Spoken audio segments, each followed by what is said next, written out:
નમસ્કાર વિદ્યાર્થીઓ, MA semester 2 paper number 4 માનવ સંસાધન સંચાલન. એમાં આજે આપણે માનવ સંસાધન આયોજનના પ્રકાર એનો અભ્યાસ કરવાનો છે. તો એમાં એના મુખ્ય બે પ્રકારો છે, એક સપાટીને અનુલક્ષીને અને બીજો પ્રકાર છે સમય કે મુદતને અનુલક્ષીને. પ્રથમ પ્રકાર જે છે સપાટીને અનુલક્ષીને, તો એના પેટા 3 પ્રકારો આવે છે, A, B અને C. તો એમાં એ છે ધંધાકીય એકમની કક્ષાએ માનવ સંસાધન આયોજન. તો એમાં જોઈએ તો ધંધાકીય કે ઔદ્યોગિક એકમ પોતાની પાસે રહેલ માનવ સંસાધનના શ્રેષ્ઠ ઉપયોગથી થઈ શકે તે હેતુથી આવું આયોજન કરે છે. બદલાતી પરિસ્થિતિમાં ભવિષ્યમાં માનવ સંસાધનની જરૂરિયાત કેવી અને કેટલી રહેશે તથા તેને પહોંચી વળવા માટે ભરતી, બઢતી, બદલી, તાલીમ વગેરે અંગે કેવા પગલાં ભરવા તે નક્કી કરવા માટે માનવ સંસાધન આવશ્યક ગણાય છે. અહીં 3 સપાટીએ આયોજન થઈ શકે: નીચલી સપાટીએ, મધ્યમ સપાટીએ અને સર્વોચ્ચ સપાટીએ. તો એમાં પ્રથમ છે નીચલી સપાટીએ, કે આયોજન નીચલી એટલે કે કંપનીના વિભાગ કે ખાતાની સપાટીથી શરૂ થાય, જેમાં ખરેખર જરૂરી માનવ સંસાધનનો અંદાજ તેના વિભાગીય કે ખાતાના વડા અથવા ફોરમેન દ્વારા કાઢવામાં આવે છે તથા તેના 2 ફાયદા થાય છે. એક તો જેઓ ખરેખર કર્મચારીઓના સંપર્કમાં છે તેમના જ્ઞાનનો લાભ મળે, અને બીજું જેઓ તેનો અમલ કરવાના છે તેઓ જો યોજના ઘડવામાં ભાગ લે તો સફળ થવાની શક્યતા વધી જાય છે. આ સપાટીએ એક કાર્યકારી સમિતિ નીમવામાં આવે. આ સમિતિ ગત વર્ષે ખરેખર કર્મચારીઓ અને તે અંગે ગત વર્ષે મૂકેલા અંદાજો તપાસે. ત્યાર પછી તેને આધારે આગામી વર્ષ માટે અંદાજ મૂકે છે, જેમાં કેટલાક કર્મચારીઓ કેવી કુશળતાવાળા જોઈશે અને ક્યાંથી મળી શકશે તે જણાવવામાં આવે છે. હવે આગામી 3 થી 5 વર્ષમાં અપેક્ષિત ફેરફારો કેવા હશે તેનો ખ્યાલ આવે. માનવ સંસાધન આયોજન નિષ્ણાત સાથે મળી તેનો છેવટનો ખરડો તૈયાર કરી તેની ઉપલી સપાટીએ રજૂ કરવામાં આવે છે. ત્યારબાદ બીજું છે મધ્યમ સપાટીએ આયોજન. આયોજન કારખાના કક્ષાની સમિતિ, જેમાં જુનિયર ઓફિસર, સુપરવાઇઝર વગેરેની જરૂરિયાત મુજબનું આયોજન નિર્ધારિત થાય છે.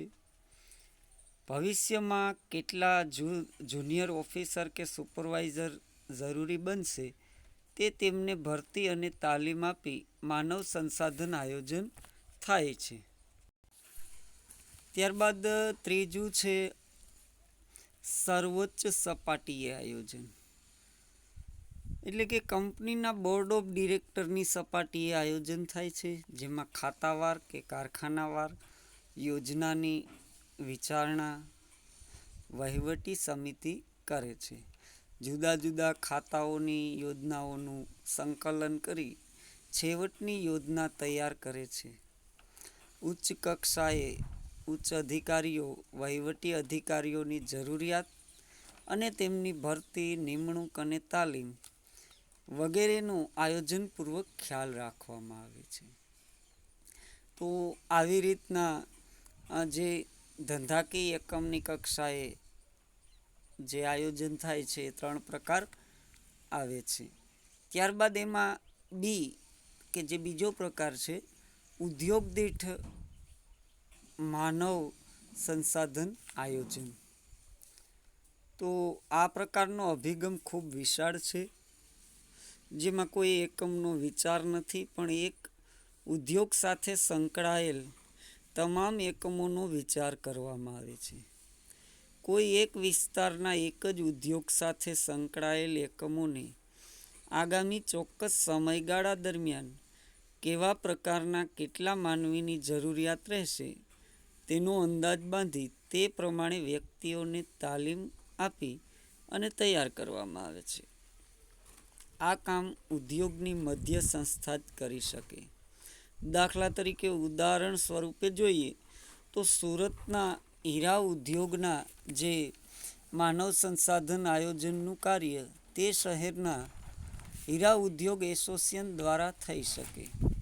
પરિણામે ઉદ્યોગને જરૂરી તાલીમ પામેલ કર્મચારીઓ છે એ પ્રાપ્ત થઈ શકે અને કર્મચારીઓને રોજગારી પ્રાપ્ત થઈ શકે. ત્યારબાદ એમાં ત્રીજું એટલે કે સી, રાષ્ટ્રીય કક્ષાએ માનવ સંસાધન આયોજન.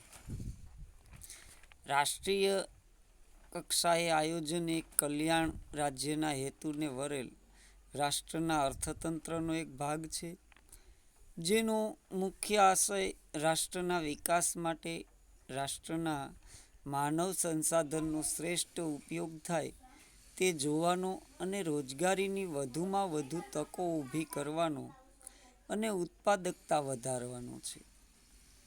માનવ સંસાધન આયોજનની સૌથી વધુ આવશ્યકતા ભારત દેશમાં છે, કારણ કે ભારત અલ્પ વિકસિત દેશ છે અને તેનો ઝડપી આર્થિક વિકાસ સાધી શકાય. ભારતમાં કેન્દ્રીય સ્તરે કેબિનેટ કક્ષાના પ્રધાનના હાથ હેઠળ માનવ સંસાધન વિકાસનું અલગ ખાતું રાખવામાં આવે છે. આ કાર્યમાં બ્રિટનના રોજગારી અને ઉત્પાદકતા વિભાગ માનવ સંસાધનનું આયોજન કરે છે. ઉપરાંત કર્મચારીઓને જરૂરી તાલીમ આપવા માટે બ્રિટનમાં ઔદ્યોગિક તાલીમ બોર્ડ પણ માનવ સંસાધન આયોજન કરે છે અને જરૂરી તાલીમ અંગે વ્યવસ્થા કરે છે. ભારતમાં માનવ સંસાધન આયોજન એ આર્થિક આયોજનનો એક ભાગ છે અને એની જવાબદારી પ્લાનિંગ કમિશન આયોજન પંચની છે. એટલે આવી રીતના જોકે હવે ત્યારબાદ ભારતના વડાપ્રધાન શ્રી નરેન્દ્ર મોદીએ આયોજન પંચનું વિસર્જન કરવા માટેની જાહેરાત અમલી બનાવી છે અને આ નીતિ આયોગની સ્થાપના જાહેર કરવામાં આવી છે. નીતિ આયોગ એ આયોજન પંચ જ્યારે આર્થિક વિકાસની યોજના તૈયાર કરે ત્યારે ફક્ત ખેતી કે ઉદ્યોગ વેપારનો જ વિકાસ ધ્યાનમાં લેવાતો નથી, પરંતુ માનવ સંસાધનોનો પણ વિકાસ છે ધ્યાનમાં લેવાય છે. તો આવી રીતના રાષ્ટ્રીય કક્ષાએ માનવ સંસાધન આયોજન પણ છે કાર્ય કરે છે. ત્યારબાદ બીજો પ્રકાર છે ટૂંકા ગાળાનું માનવ સંસાધન આયોજન. સમુદાય કે મુદતને લક્ષીને માનવ સંસાધન આયોજન, તો એના 3 પ્રકાર છે. એમાં પ્રથમ પ્રકાર ટૂંકા ગાળાનું માનવ સંસાધન આયોજન, કે જ્યારે 1 વર્ષ માટે કે તેથી ઓછા સમય માટે આયોજન કરવામાં આવે ત્યારે ટૂંકા ગાળાનું આયોજન એને કહેવાય. પંચવર્ષીય યોજનાઓના એક ભાગ તરીકે જે વાર્ષિક યોજના તૈયાર કરવામાં આવે છે તેમાં આવા આયોજનનો સમાવેશ થાય છે. એટલે ટૂંકા ગાળાનું આયોજન રાષ્ટ્રીય કક્ષાએ, એકમ કક્ષાએ કે ઉદ્યોગ કક્ષાએ થઈ શકે તે ખૂબ જ સરળ અને ઉપયોગી છે. ત્યારબાદ એમાં બીજો પ્રકાર છે મધ્યમ ગાળાનું માનવ સંસાધન આયોજન. માનવ સંસાધન આયોજન જ્યારે 1 વર્ષથી વધુ પણ 5 વર્ષથી ઓછા સમય માટે કરવામાં આવે ત્યારે તેને મધ્યમ ગાળાનું આયોજન કહેવાય છે. રાષ્ટ્રીય કક્ષાએ આવી યોજના આર્થિક આયોજનના એક ભાગ તરીકે અનિવાર્ય રીતે તૈયાર થાય છે અને રોજગારીની જોગવાઈ કરવામાં આવે છે. કંપની કક્ષાએ આવી યોજના તાલીમ અને કર્મચારી વિકાસ માટે બનાવવામાં આવે છે તેથી આગામી 5 વર્ષ દરમિયાન જુદી જુદી કુશળતાવાળા કર્મચારીઓની જરૂરિયાતોનો ખ્યાલ આવતા તે પ્રાપ્ત કરવાની વ્યવસ્થા કરવામાં આવે છે. મધ્યમ ગાળાનું આયોજન ટૂંકા ગાળા અને લાંબા ગાળાના માનવ સંસાધન આયોજન વચ્ચે સાંકળ તરીકે કામ કરે છે. ત્યારબાદ એમાં ત્રીજું જોઈએ તો લાંબા ગાળાનું માનવ સંસાધન આયોજન. માનવ સંસાધન આયોજન જ્યારે 5 વર્ષથી વધુ 10 થી 15 વર્ષ માટે કરવામાં આવે ત્યારે તેને લાંબા ગાળાનું આયોજન કહેવામાં આવે છે. સામાન્ય રીતે આ પ્રકારનું આયોજન રાષ્ટ્રીય કક્ષાએ ઘડવામાં આવે છે. તેથી રાષ્ટ્રની માનવ સંપત્તિની જુદી જુદી કક્ષાની જરૂરિયાત અંદાજિત તે અંગે શિક્ષણ અને તાલીમની વ્યવસ્થા થઈ શકે. સામાન્ય રીતે ઉદ્યોગ કક્ષાએ આવું લાંબા ગાળાનું આયોજન જોવા મળતું નથી, કારણ કે આ છે એ થોડું મુશ્કેલ ગણવામાં આવે છે. તો આવી રીતના માનવ સંસાધન આયોજનના જે પ્રકારો છે તે અહીં પૂર્ણ થાય છે. હવે પછી જે આગળનો આપણો ટોપિક છે કે એની પ્રક્રિયા, એ આપણે હવે પછીના સમયમાં એની ચર્ચાઓ કરીશું.